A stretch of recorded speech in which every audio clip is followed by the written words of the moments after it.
ነፍሱን ይማረውና ድምፃዊ ሰማኸኝ ብለው ክብደት ለመቀነስ ብሎ ባደረገው አሰቃቂ ጉዞ ምክንያት ነበር ህይወቱን ያጣው። ከስፖርቱ በላይ የጎዳው ሲወስደው የነበረው መድኃኒት እንደሆነ አንዳንድ ምንጮች ይጠቅሳሉ። አስፈሪ የሚባለው የክብደት መቀነስ ምን አይነት እንደሆነ ታውቃላችሁ? ከአንገታችሁ በላይ በጣም ቀጭን ሆናችሁ ከአንገታችሁ በታች ደግሞ ወፍራም ስትሆኑ ነው። ግን ሆሊውድ ውስጥ ደግሞ ክብደት ለመቀነስ ተብሎ የማይሰራ ስፖርትና የማይዋጥ መድኃኒት እንደሌለ ማወቅ አለባችሁ። ለምሳሌም የሆሊውድ ሼፕ ሺፍተር የሚባለው ክሪስቲያን ቤልን ተመልከቱት። 2004 ላይ የተወነበት ደ ማሽኒስት የተባለው ፊልም ከ30 ኪሎ በላይ ነበር የቀነሰው። ይህም ማለት ክብደቱ 56 ኪሎ ግራም አካባቢ ነበር ማለት ነው። ይግረማችሁ አመት ባልሞላ ጊዜ ውስጥ ነው መላችሁ 50 ኪሎ የሚደርስ ክብደት ጨመረና ባትማን ቢጊንስ ላይ ባትማን ሆኖ ተጫውቷል።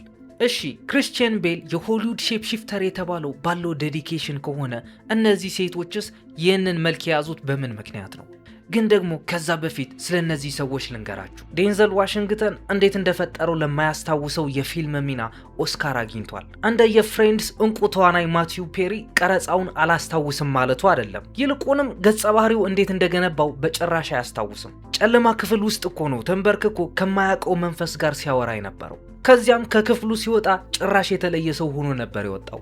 ይህ ጉዳይ ግን ዴንዘል ዋሽንግተን ብቻ ሳይሆን ማይክል ቢ ጆርዳንም አለበት። ያ የያዘው ገጸ ባህሪ ማንም ሰው ስለማይወደው ማይክል ቢ ጆርዳንም በዛን ሰዓት ማንም ሰው እንደማይወደው አስመስሎ ነበር ራሱ አንድ ክፍል ውስጥ ዘግቶ ሲኖር የነበረው። ምን ነው ጥቁሮች ብቻ ጠራህ እንዳትሉኝ እንጂ ይህ ጉዳይማ ታራጂ ፒ ሄንሰንም አለችበት። ይግረማችሁ ታራጂ ጥሩ የሚባሉትና ትላልቅ ስክሪፕቶችን አትቀበልም። ምክንያቱም እንደዛ ካደረገች አካሏ በር እንደሚሆንና ማንኛውም የሚያልፍ ነገር ዝም ብሎ እንዲገባ በሩን ክፍት ማድረግ እንደሌለባት በከባድ መንገድ በመማሯ ነበር። ይኸውላችሁ ሆሊውድ ውስጥ ያለ አንድ አካል አይኖችን እየሰበሰበ ይገኛል። እነዚህ አይኖች ደግሞ በጣም የሚያምሩ አይኖች፣ ድምቀት ያላቸው አይኖች ናቸው። እነዚህ ተዋናያን ትኩር ብላችሁ ማየት አለባችሁ። ጉንጫቸው አይደለም፣ አገጫቸው አይደለም፣ ነገር ግን አይናቸው ትኩር ብላችሁ ማየት አለባችሁ። አሪያና ግራንዴ፣ ሲንቲያ ኤሬቮ፣ ጄኒ ኦርቴጋ፣ አይስ ስፓይስ፣ ዴሚ ሙር፣ ኦሊቪያ ዋይልድ፣ አሌክሳ ዴሚ። የእነዚህ ሰዎች ከሪር ኤግዚስት ያደርግ የነበረው በተለያዩ 10 ዓመታት ውስጥ ነው። ነገር ግን ከእያንዳንዱ ፕሪሚየር ወይም የፊልም ምርቃት በኋላ ፎቶግራፉ ላይ የምታዩት ነገር በቃ ባዶነት ነው። አይናቸው ባዶ ነው። የሰው አይን እንኳን አይመስልም። ይህ ደግሞ እድሜ በመጨመር የሚመጣ ነገር አይደለም፣ ወይም ክብደት ስለቀነሰች እኮ ነው የሚባል ነገር አይደለም። ይህ የምታዩት ነገር ከሰውነት ተራ ያወጣ የተለየ የፊት ገጽታ ነው። ኢንተርኔት ደግሞ ለእንደዚህ አይነት ገጽታ ስም አውጥቶለታል። ሶል ሳክድ ወይም መንፈሱ ሙጥጥ ብሎ ያለቀ ሰው ወይም በሌላ አጠራር ኮርፕስ ብራይድም ይሉታል። መልሰውም በሌላ አጠራር የሆሊውድ ባዶነትም ይሉታል። ብቻ ምንም አይነት ስም ይሰጠው፣ አንዴ ካስተዋላችሁት በሁሉም ቦታ ላይ ማየት ትጀምራላችሁ። ምን መሰላችሁ? እነዚህ አጥንታም ፊቶችና የሰውነት ቅርጾች ዝም ብለው በዮጋና በአረንጓዴ ጁስ ብቻ የመጡ አይደሉም። ከሱ ጋር የሚያያዙ ሁለት ነገሮች አሉ። እነሱም አንደኛው ኦዘምፒክ የሚባል መድኃኒት ሲሆን ሁለተኛው ደግሞ ከጥንቁልናውና ከመንፈሳዊ ህይወት ጋር የሚገናኝ ነው። እንዴት እንደሆነ አስረዳችኋለሁ። ነገር ግን እዚህ ፓርት ላይ ልብ ብላችሁ እንድታረምጡኝ እፈልጋለሁ። ሁሌም እንደምንለው ይህ ቪዲዮ ማየት ስትጀምሩ ላይክ ብላችሁ ጀምሩት። ሰብስክራይብ የምትለው በተን ጠቅ አድርጋችሁም የቴድ ኢዮብ ቻናል ቤተሰብ ሁኑ። ታውቃላችሁ ቴድ ኢዮብ ቀለል ያለ ግምታዊ አስተያየት አይሰጥም። ወደ መናፍስትና ማደሪያ አካላት ከመሄዳችን በፊት አንድ ነገር ማየት ይኖርብናል። እሱም ያ የነገርኳችሁ ኦዘምፒክ የተባለው መድኃኒት ነው። ኦዘምፒክ ሴማግሉታይድ ለተባለ ለአንድ ዓላማ ብቻ የተሰራ መድኃኒት የተሰጠ የንግድ ስም ነው። ይህ መድኃኒት ዳያቢቲስ ወይም የስኳር በሽታ ታይፕ 2 ላለባቸው ሰዎች የሚሰጥ ነው። በጭራሽ ነው የምላችሁ፣ በጭራሽ ለክብደት መቀነሻ ተብሎ የተሰራ መድኃኒት አልነበረም። ግን የኦዘምፒክ 1/3 የሚሆነው ፕሪስክሪፕሽን ከመመሪያ ውጪ ለተለየ ነገር ይጠቀሙበታል። ያው እንደነገርኳችሁ ለክብደት መቀነሻ ማለት ነው። ይህም የመድኃኒቱ ሳይድ ኢፌክትና ውጤት በጣም ሃይ ከመሆኑ የተነሳ ትክክለኛ ዓላማው ምን እንደሆነ ራሱ ረስተውታል። መድኃኒቱን የወሰዱ ሰዎች በ68 ሳምንታት ውስጥ 15% የሚሆነው የሰውነታቸውን ስብ ማስወገድ ይችላሉ። እናም ድሮ ሆሊውድ ላይ ስታዩቸው የነበሩት ወፍራም አክተሮች አሁን ክብደት ቀንሰው ስታዩቸው ምናልባት በወርክአውት ላይ ሆን ይችላል። ይህ መድኃኒት FDA ፍቃድ ሰጥቶት ዌጎቪ የሚል ስም ይዞ በሌላ መልኩ ወጥቷል። ታዲያ እነዚህ ሰዎች የሚወስዱት መድኃኒት ኦዘምፒክ ሆኖ ሳለ ነገር ግን የብራንዱ ስም ዌጎቪ ይባላል። እናም እነዚህ ሰዎች ክብደታቸው ሲቀንሱ በዚህ መድኃኒት ብቻ ነው። እነ ኦፕራ ዊንፍሬይ፣ ሰሪና ዊሊያምስ፣ ኤሎን ማስክ ይህንን መድኃኒት ተጠቅመው ነው ክብደታቸውን የቀነሱት። ምን ማረጋገጫ አለ እንዳትሉኝ፣ ምክንያቱም ራሳቸው የተናገሩት ነገር ነው። እነሱ ብቻም አይደሉም። ክሪሲ ቴገን፣ ሻሮን ኦዝቦርን፣ ኤሚ ሹመር፣ ቫኔሳ ዊሊያምስ፣ እነዚህ ሰዎች እያንዳንዳቸው አሰቃቂ የሚባል አጋጣሚ ነበራቸው። ኤሚ ሹመር ክብደቷን በፍጥነት የቀነሰችበት አጋጣሚ ላይ ጭንቅላቷ ከትራሷ ላይ ማንሳት አቅቷት ነበር። ሼረን ኦዝቦርን ደግሞ ማለት የኦዚ ኦዝቦርን ሚስት ናት። የእሷ ነገር ደግሞ ወደ ከፋ ደረጃ ነበር የደረሰው። አንዴ ክብደት ከቀነሰች በኋላ መልሳ ዌይት ጌይን ማድረግ አቅቷት ነበር። ይህ መድኃኒት የወሰዱ ሰዎች ቦርጫቸው ብቻ ሳይሆን የፊታቸው ስብም ያጣሉ። የፊት ስብ መቀነስ ማለት ደግሞ አንድ ሰው ሙሉ በሙሉ እረፍት እንደሚያደርግ እና መልሶ ወጣት የሚመስል ገጽታ እንዲኖረው ያደርጋል። ሐኪሞችም ከዚህ ከፈጣን ክብደት መቀነስ በኋላ የሚመጣው ገጽታ አንድ ስም ሰጥተውታል፣ ኦዘምፒክ ፌስ ብለው። ሰማኝ በለውን አይታችሁት ከሆነ ሰውነቱ በጣም ወፍራም ነው፣ ነገር ግን አንገቱና ፊቱ በጣም ቀጭን ነው። ይህ ደግሞ በጣም የሚያስፈራ አይነት አከሳስ ነው የከሳው። እናም እዚህ ጋር ልላችሁ የምፈልገው ነገር ወደ መንፈሳዊና ወደ ጥልቁ ከመግባታችን በፊት ስለ ኦዘምፒክና ስለ ክብደት መቀነስ ይፋዊ በሆነ ኢንተርቪው ላይ ይነገር እንደነበር ማወቅ አለባችሁ። እናም እዚህ ጋር ወደ ህዳር 2021 ልመልሳችሁ። አሪያና ግራንዴ እና ሲንቲያ ኤሪቮ የኤልፋባና የግሊንዳ ገጸ ባህሪያት እንዲተውኑ ተመረጡ። ሁለቱም ከዚህ በፊት የነበራቸው ከሪር ስንመለከት ስኬታማ የሚባሉ ሰዎች ነበሩ። አሪያና ግራንዴ እንደሆነች የህዝቡን ልብ በሚስረቀረቀው ድምጿ ስትገዛ የነበረች ሴት ነች። ሲንቲያ እንደሆነች ደግሞ የዴይታይም ኤሚ እና የግራሚ አሸናፊ ነበረች። እናም ከዚያ በኋላ ነበረ ቀረጻው የተጀመረው። 2024ም ፊልሙ ለማስመረቅ በሚያደርጉት ማስታወቂያ ላይ በጣም አሰቃቂ የሆነ ገጽታ ይዘው ነበር የቀረቡት። የአሪያና ግራንዴ የፊት ገጽታ ትንሽ ጠበብ ያለ ይመስላል። የረሃብ ዲምፕልም ያለባት ይመስላል። ቅንድቦቿም ከቆዳዋ ከለር ጋር የሚመሳሰል ቀለም ቀባቻቸው። ሲንቲያ ኤሪቮም እንደዛው። የቢፎርና የአፍተር ገጽታቸው ስታስተያዩት ጭራሽ ራሳቸው አይመስሉ። እናም ሬድ ካርፔት ላይ ለሚያሳዩት ድራማና አለባበሳቸው የተሰጣቸው አንድ አዲስ ቃል አለ፣ ዊክድ ኮር የሚባል። በሚቆምበት ቦታ ሁሉ አንዳቸው ይበሳጫሉ። አንዷ አንዷን ታጽናናለች፣ አንዷን ደግሞ የአንዷን አረፍተ ነገር ትጨርሳለች። በአንድ ወቅትም እዚህ ቪዲዮ ላይ እንደምታዩት አንድ ደጋፊ ወደ አሪያና ግራንዴ ተጠግቶ ሲዘልና ቺር ሲያደርግ ይታያል። ሲንቲያ ግን በዛን ሰዓት ማንኛውም ቦይፍሬንድ የማያደርገውን ነገር ነበር ያደረገችው። ፋኑን አሽቀንጥራ ነው ወዲህ የጣለችው። ሰውን በዛን ሰዓት ሌላ ነገር ማሰብ ጀመረ። እነዚህ ሰዎችማ ከስራ ባልደረብነት የዘለለ ሌላ ነገር አላቸው አለ። ዊክድ ፓርት 2 ወይም ዊክድ ፎር ጉድ ሲደርስ ደግሞ ለውጡ እጅግ በጣም አሰቃቂ ነበር። አሪያና ደግሞ በዛን ሰዓት ለፊልሙ የተጠቀመችበት የፀጉር ከለርና አልባሳት የሆነ ነገር እያደረጓት እንደሆነ ተናግራ ነበር። ሰው ግን በጭራሽ አላመናትም። ምክንያቱም ሰው የሚያስበው ይህ መድኃኒት ቤታቸው ድረስ ተከትሏቸው እንደገባ ነበር። ግን የዊክድ ፊልሞች ደግሞ አይታችኋቸው ከሆነ ስለ መናፍስት ጎታቶችና ስለ ጠንቋዮች የሚገልጽ ፊልም ነው። አሪያና ግራንዴ ደግሞ ኢንተርቪው ላይ ተቀምጣ እኔ ጠንቋይ ነኝ ብላለች። አላመናችሁኝም? ቪዲዮውን ማየት እንችላለን።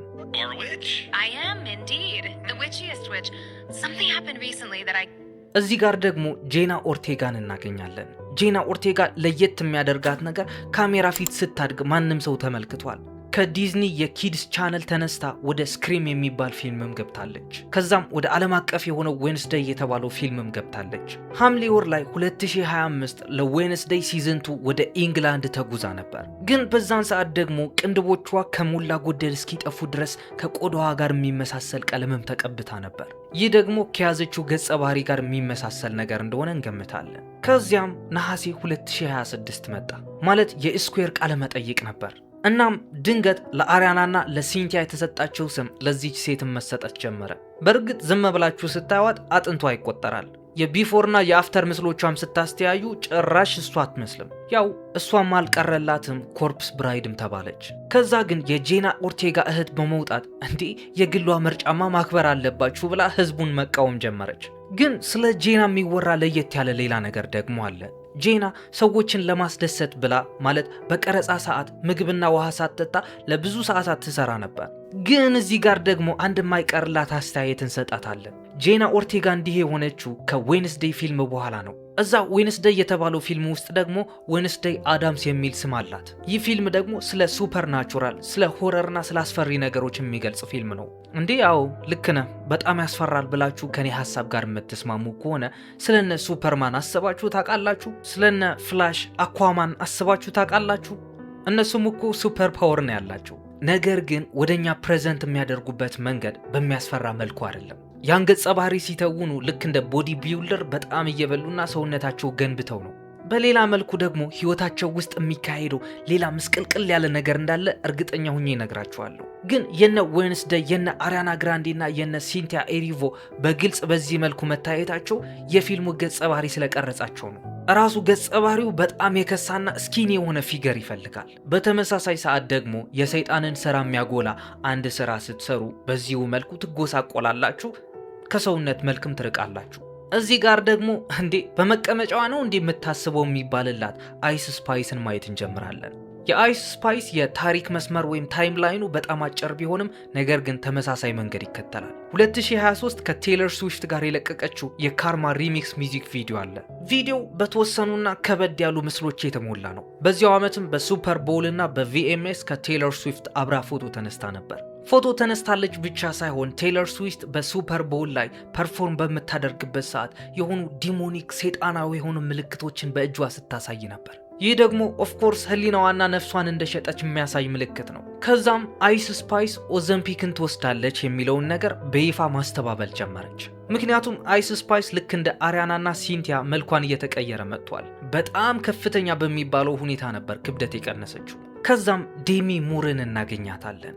ዘ ሳብስታንስ የሚል ፊልም አይታችሁት ከሆነ እዛ ላይ በዋና ገጸ ባህሪ የተወነች ማለት ነው። እዛ ፊልም ላይ የምትተውነው አርጅታ ከዛም በህገ ወጥ መንገድ የሚሸጠው ሴረም ወይም የሚወጋ መድኃኒት ተጠቅማ ያንግ ስትሆን ወጣት ስትሆን የሚያሳይ ነው። ዴሚ ሙር በየቀኑ ጎለም እስክትመስል ድረስ፣ ጎለም ታውቁታላችሁ አይደለ? ዘ ሎርድ ኦፍ ዘ ሪንግስ ላይ ፕሬሸስ የሚለው ካራክተር ማለት ነው። ወደኛ ሀገር ስትመጡ ደግሞ አንዳንድ ጠንቋዮች የሚገብሩለት መንፈስ ማለት ነው ጎለም ማለት። እናም እሱን እስክትመስል ድረስ ነበር በፕሮስቴቲክስ ወይም በሜካፖች ለብዙ ሰዓታት ስታሳልፍ የነበረው።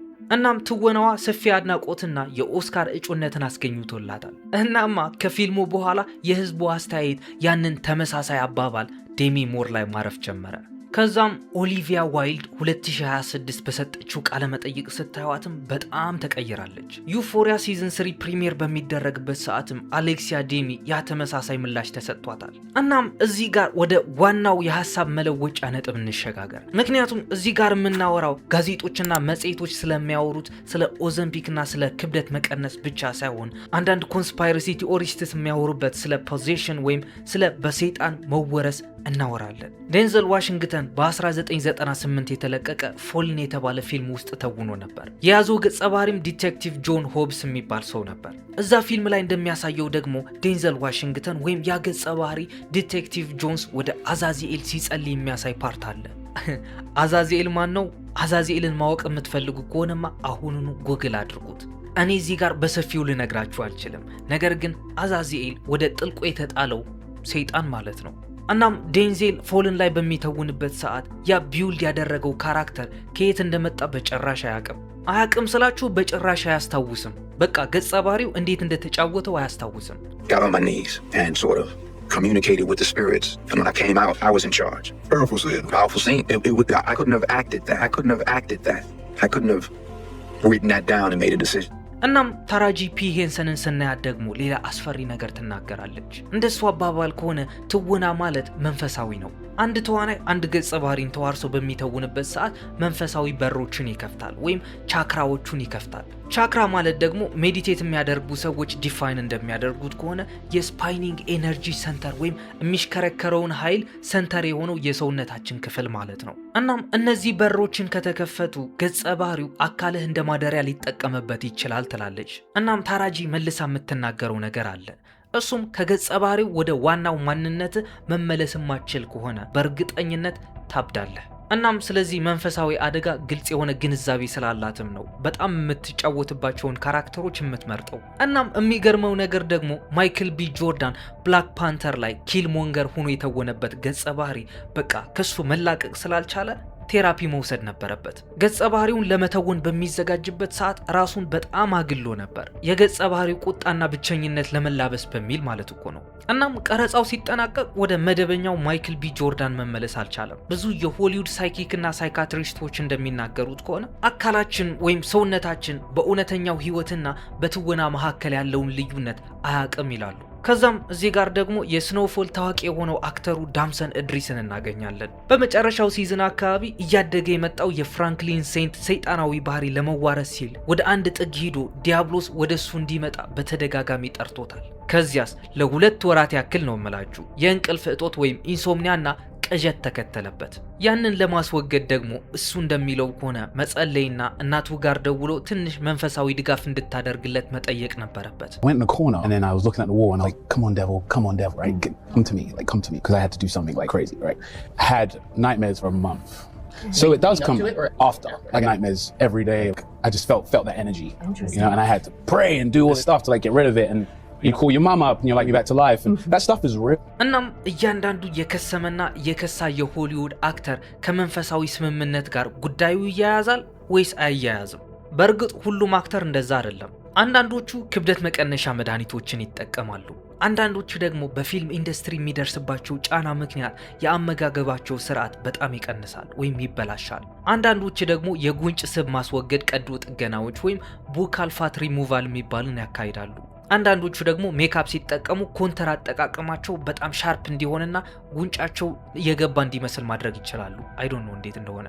ከሁሉም በላይ ደግሞ ላይቲንግ የሚባለው የመብራት አጠቃቀም ጉዳይ ደግሞ ወሳኝ ነው። ግን እዚህ ጋር እስኪ አንድ ጥያቄ ልጠይቃችሁ። እነዚህ አክተሮችን ስታዩቸው እናንተ ምን ይሰማችኋል? አስተያየታችሁን ኮሜንት ላይ ማስቀመጥ እንዳረሱ። እናም እስካሁን ድረስ የለፈለፍኩትን ነገር ከተመቻችሁ ኦፍ ኮርስ ይመቻችኋል። ይህ ቪዲዮ እስካሁን ድረስ ቁጭ ብላችሁ እያያችሁት ከሆነ ላይክ ያላደረጋችሁ ላይክ፣ ሰብስክራይብ ያላደረጋችሁ ደግሞ ሰብስክራይብ እያደረጋችሁ የቴድ ኢዮብ ቻናል ቤተሰብ ሁኑ። ቀጣይ ባበደለት ስቶሪ እስክንገናኝ ድረስ ሰላማችሁን ያብዛልኝ። ይሜ